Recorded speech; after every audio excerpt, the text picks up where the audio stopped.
All right, so here's part 2. Okay, so remember, you can always right click on this stuff and open it in a new tab if you ever have trouble opening something. All right, so right here, math talk, 4 squares. Find the solutions of each equation mentally. Okay, so if I were to find the solutions of these, I would take the square root. Okay, so what's the square root of 4? That's 2. Remember, there's a plus and minus on those. If I were to take the square root of 2 on this one, that's going to be obviously the square root of plus or minus the square root of 2, which is roughly 1 in here, like this like right here, right? Okay. The square root of 0 is just 0. And then the square root of -1, remember, that's an imaginary number, right? I don't know if y'all have talked about that yet, but it's an imaginary number. So it doesn't have a solution essentially, or a real solution. All right.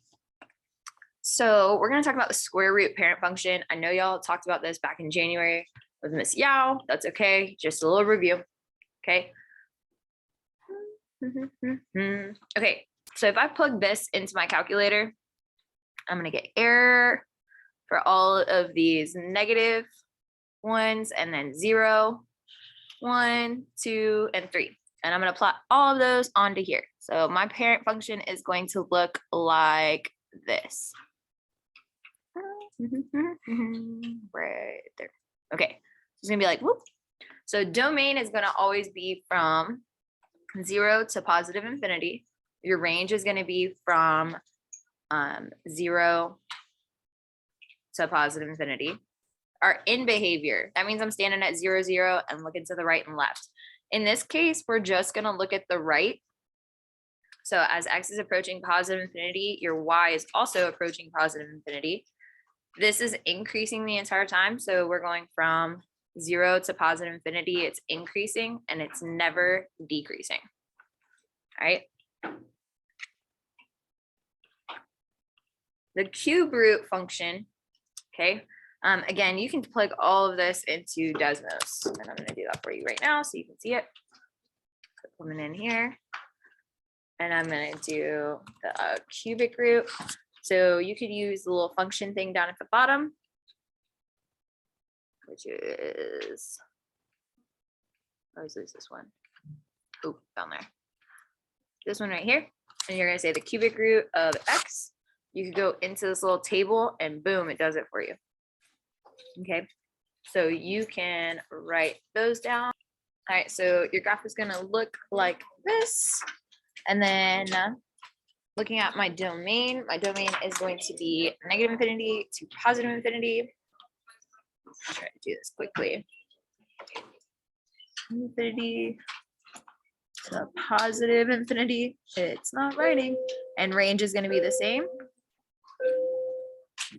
Okay. In behavior, as x is approaching negative infinity, y is approaching negative infinity, and as x approaches positive, y is approaching positive. Yeah.